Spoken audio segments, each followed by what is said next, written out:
denizens of the interwebs. This is Double V, this is Firefall, and we are going to talk about the crafting, the nanoprints, the molecular printer, all the good stuff that has to do with crafting in the game. I want to talk about how you do it, and I want to talk about an issue that is concerning everybody who plays the game. Let's face it, anybody who knows what's going on knows, and I'll just spit it out right away. The shit is gonna be a big grind unless they change something. Let me show you what I'm talking about. Now, I play the engineer class a lot. Well, I have a turret up now, but let me go navigate back to that. Let's say I wanted a new turret. You can go up here to the filter, which is a little buggy, but here we go, it worked. And type in turret, and it'll show you everything that has to do with turrets. If I want this next turret, the multi-turret number 2, which does more DPS or whatever, I need these 3 components. Now, in order to build these 3 components, I can check what they need. I can click on it and click up here on create new component. So that's going to take me to that component. And I can see here that I need a wave array. Okay, well, I don't have any wave arrays. What do I need to make that? Create new component. I need coarse carbon.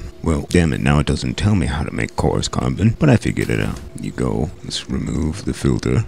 You go to refining process, and you go to raw resource refining, and then you click on your little box here, and you can select any number of things that you have resources for. Now, we want stuff that has the possibility of making core carbon. Right now, I'm refining some other things, but we'll come back and we'll refine some core carbon, and we'll analyze how long it's going to take before I can make this turret. Alright, now we've got our refining done. Let's see what we got here. So I got carbon composites, and I got blue crystite and seed crystite. So where can I go from here? So let's try making more carbon. We'll do that one. We'll do this one twice. Alright, so with the carbon that I've gotten, I did another one by the way, you can see that I now have 89 out of the 350 carbon types required. Now right here, I assume when I mouse over this, it means that any of these types of carbon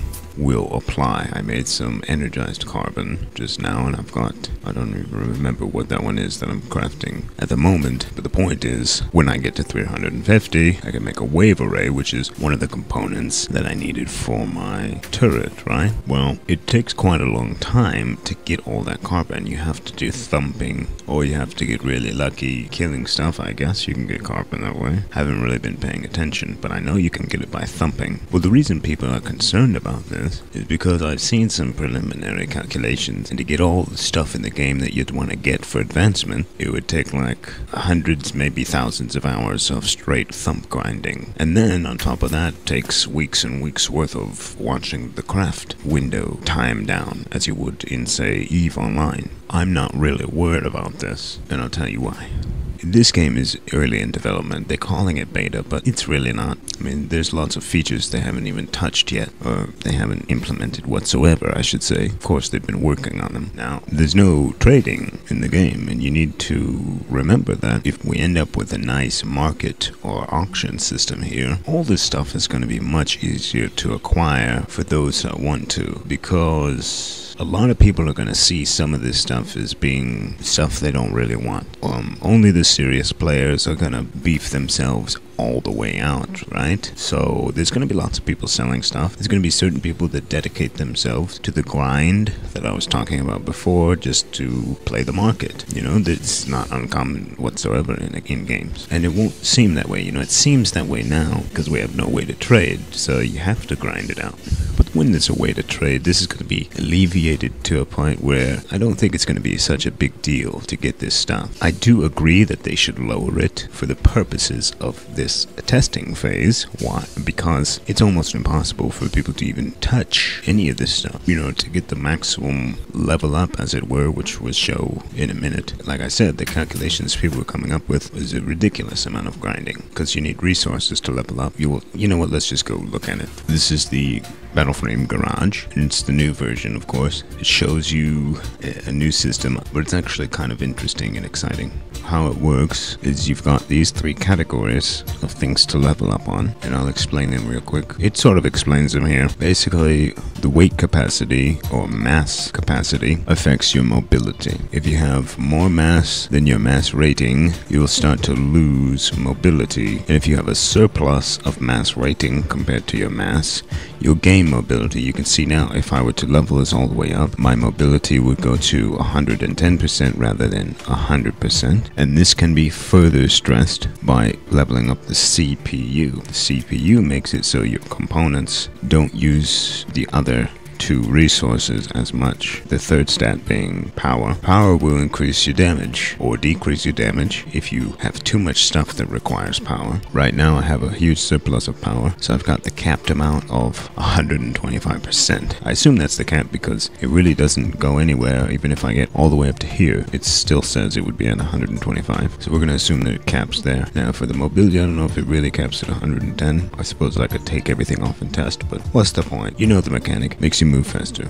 But look what it says here. If I level up past here into the green zone, I need 10,000 high strength polymers, and then next I'll need 20,000 high strength polymers, and to get into the blue zone, 40,000, 80,000, 175,000 to get into the red zone. This is what people are complaining about. They're like, how am I going to max out my power? How am I going to get all my pilot tokens? You know, we can grind the XP. That doesn't really concern us too much. Of course, I haven't gotten particularly far XP either. Let me just upgrade this while I'm here, because I want my pilot token. About the pilot tokens, that's what you use to unlock the other battle frames. You can see right here the cost. I can either pay 100 red beans, or I can pay 10 pilot tokens to unlock a new frame.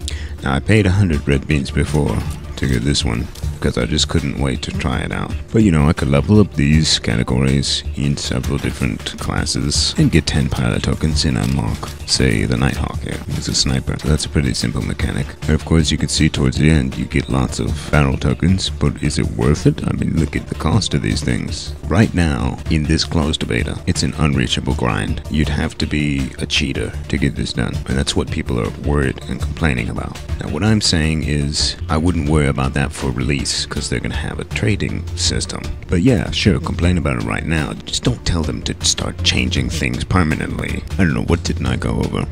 The way you progress your character, let's just sum it up. You build things at the molecular printer, similar to the way I showed with the turrets.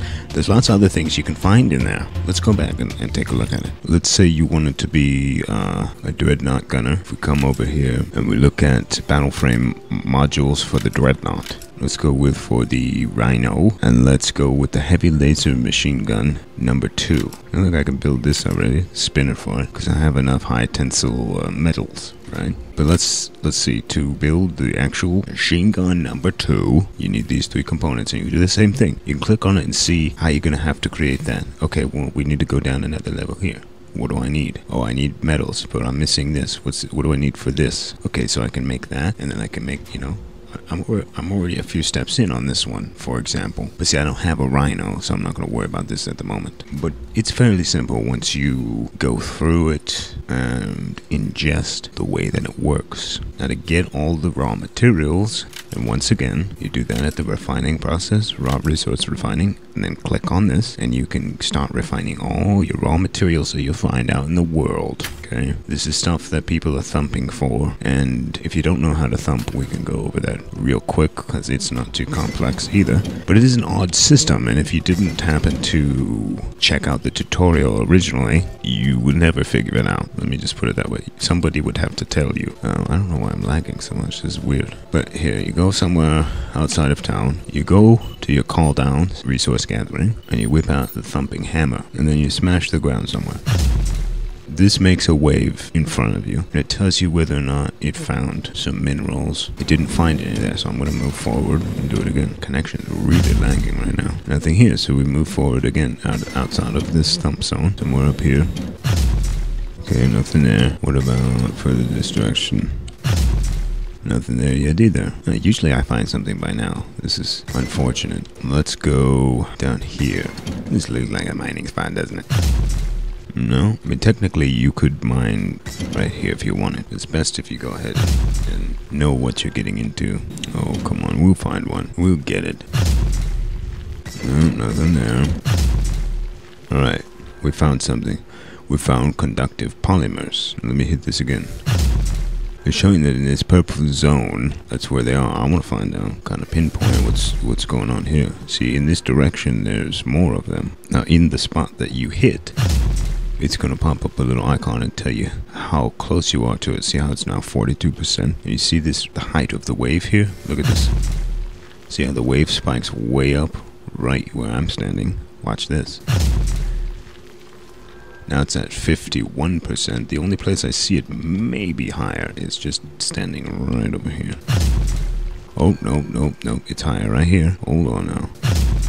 Oh, and it may be higher over here. Okay, so we're going to hover around 50%, it looks like. Fine, 51.71. I'll accept that for the moment. So now you can call down your thumper. This is in the same area, and you'll call it down right on that spot. And if you're an engineer, this is quite easy. Throw down all your turrets.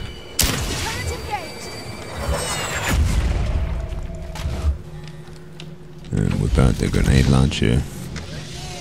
And jump on this little shack. And then just defend the thing while it mines. Now if I was going to build that turret, I'd want to thump around, or hammer around rather, until I found some carbon, because I needed more carbon at the moment.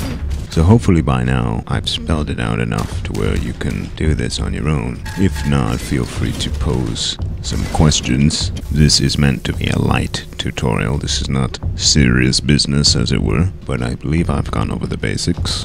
And we're just gonna thump this out. I love the engineer for this, because turrets shoot a lot of the stuff. The rest of it you just nade. I mean, look, they're at my thumper, let's nade them. Very easy. No skill involved, really, to thump with an engineer. Even on the more difficult ones, you can just nade the thumper or nade the large groups. And you could get the sticky grenade version as well, but I don't like that as much because I like having my electro gun in order to heal my turrets if they need it. Plus, the electro gun's kinda nice, because you get, not a spray and pray so much as, you better aim pretty tight and keep it on them style. But essentially, it's spray and pray. Almost halfway done. You don't even need to move around this much. This is taking it way too seriously, what I'm doing here. Now, you can go grab these DNAs every once in a while. I don't know what they're for, but just as with anything, if you find something you want to craft and it needs the DNAs, there's a section at the top of the crafting list to process your DNAs that you find. It's all very simple once you know what's going on with that list, and how to navigate around is another issue. Hopefully they'll make it a little tighter and more user-friendly as far as that UI goes. The buttons are a little funky. Some of them don't look clickable, but they are, and they're actually quite useful to click, stuff like that. But they just put it out, and they may not have made specific artwork for it yet. They're probably just testing it out feature-wise at this point, to see if people like it. And when you do the bigger thumpers, you see those big groups running in like that. That's where you really will shine as the grenading engineer. Oh, please don't attack me. Snap him. Snap all these guys just for fun.